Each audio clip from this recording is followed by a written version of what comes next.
Shri Suresh Prabhu, Honorable Minister of Civil Aviation, it is indeed an honor to have you here today.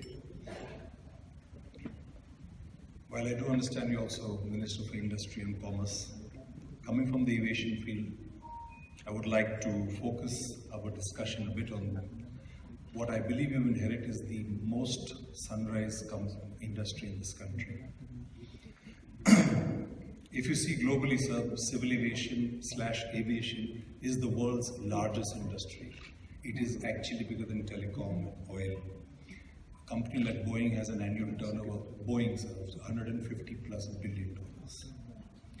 You add that to the air. Yes, sir. It's at over $1 trillion. India doesn't account for any percentage, sir.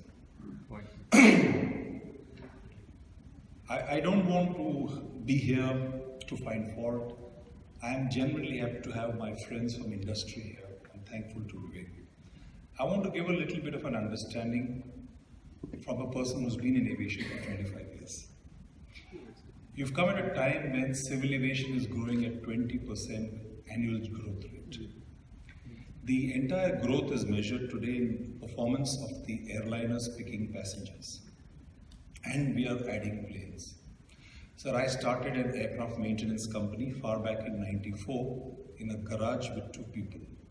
Today we are rated #1 in the country, Max AeroSpace. And we had just 2 aircraft that we started with. It was a 2 aircraft by a company called East and West Airlines, subsequently other airlines came. Today we have 550 airliners in this country.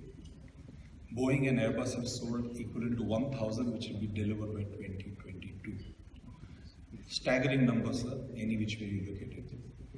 What hurts me as an Indian, none of these planes will be made in India, not one.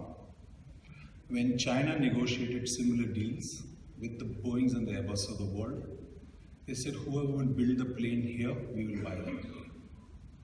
You'll be happy to note that China builds its own Airbus aircraft.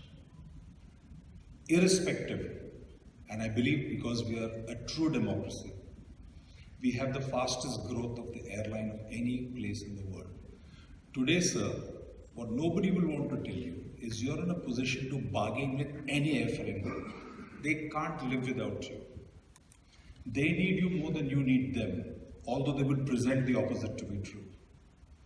They need you because you are buying almost half their inventory global. Nobody has that kind of strength. All markets, United States, Europe are mature. China has now become self-reliant. Russia was always building its own aircraft. India is the last world's export market for foreign companies. We also have an MRO industry, sir. In the last year, our MRO industry was worth $1 billion just from the airliners. You add to that general aviation and military aviation, you're looking at a $5 billion revenue, and we'll come to that. And these are actual numbers from Ministry of Civil Aviation and Ministry of Defense. And I must admit, Mr. Chobe and Mrs. Agarwal are doing an excellent job. Nonetheless, I want to bring about some concerns. So let me start with the airlines, sir. We have done a math from CAPA, and in that, it seems that we are short of 100,000 seats per week. Now let me try and explain it. For countries beyond 5,000 kilometers, we have an open sky policy, but they are not the ones sending aircraft and passengers to India, sir. It is within the 5,000 kilometers that you have shortage, that is ending up to Turkey. While we may disagree, as an Indian I would disagree, to give more rights to them, I don't believe my airlines have the ability to put up that many aircraft and get bilaterals. So maybe a limited stage bilateral till we build our airlines. Otherwise, we can't get people in. They just won't come. You don't have that many bilaterals. You don't have the seats. So whatever Vivek wants to achieve and the hotel lobby wants to achieve for our customers / tourists. And sir, I'm Maharashtrian, lived in Maharashtra, most beautiful. Unexplored tourism. Just Maharashtra, rest of India is very big. We can't bring them in. You need to think about this very seriously. The second challenge you have, sir, is our airfields are flooded. You try to land at Mumbai an extra plane today, it is impossible.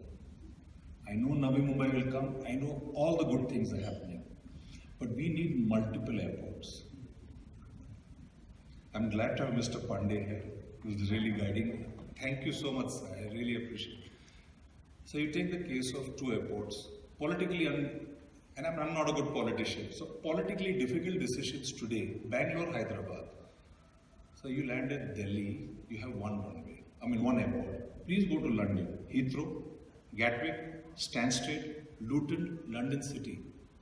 How did they manage to do 5 airports within the 150-kilometer radius? Why did we kill Bangalore airport?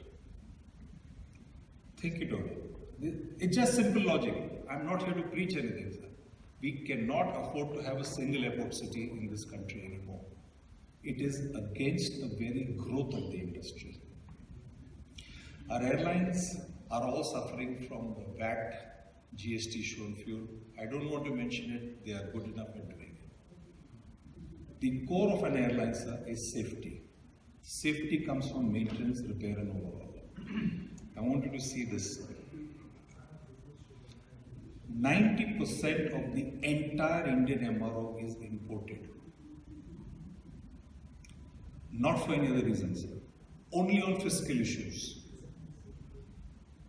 As on this year, as per MOCA, we have imported $850 to $900 million worth of MRO. So for every $1 million of MRO, we're looking at minimum of 50 jobs. So today, we are allowing 50,000 people to work abroad to service our planes. So see the bigger picture, sir. Planes are imported, MROs imported, your spares are imported. So let me say in Hindi, क्या हम सिर्फ waiter का काम करेंगे? Not right.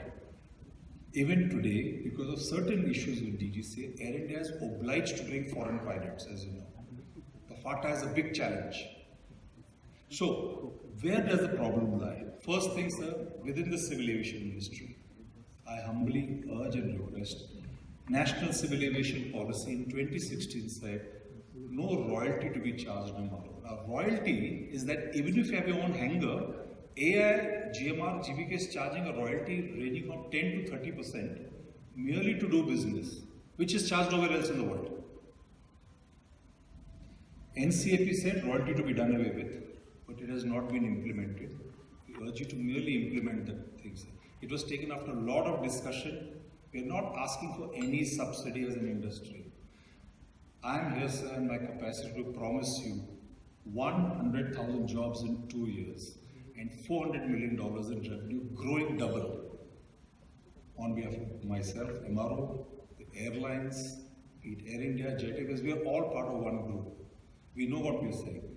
But it cannot be a situation where I go to point number 3, that imports are subsidized and local industry taxed. So, out of 1,000 million MRO, hardly $50 million was local industry, which paid 18% GST.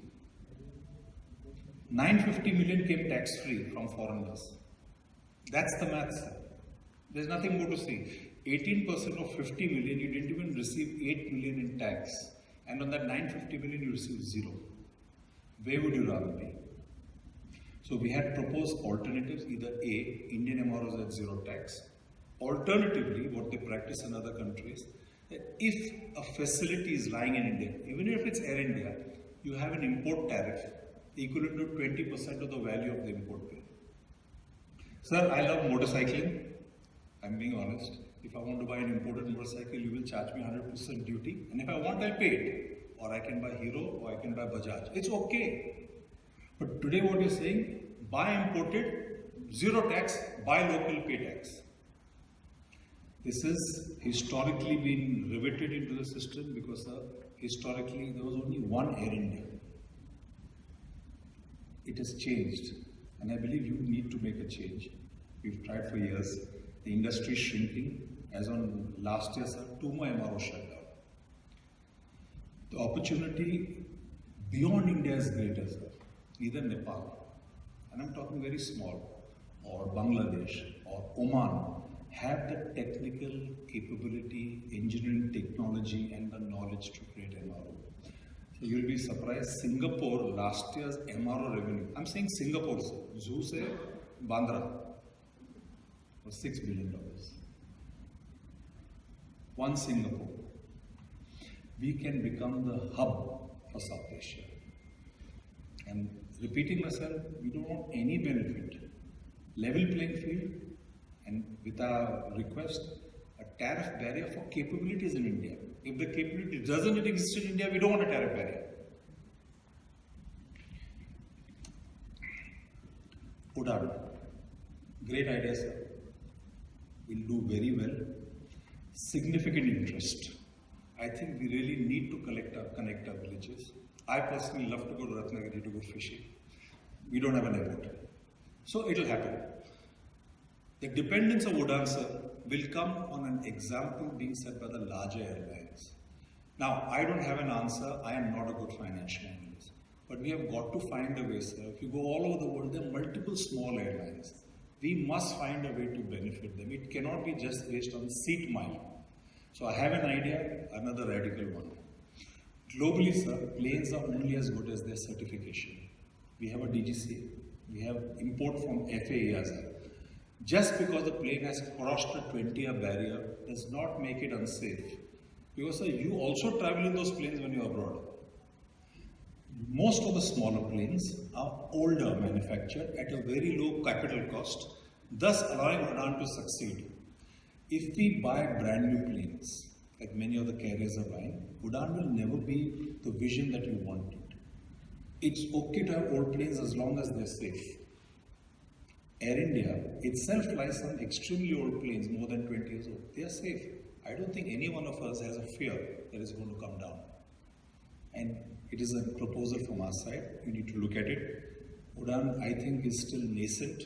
I think Udan will do a great job in this country. Love to connect little dots. And finally, air cargos. I don't know if you know, so we used to have one air cargo carrier called Blue Dart. Even that has been sold to a foreign company. We have no air cargo. And almost everyone in this room, maybe your children or cousins or somebody will have ordered something from Amazon or Flipkart, which has come in a box on an air cargo. So we have given the entire business to foreigners. Again, it comes down to cost of plane.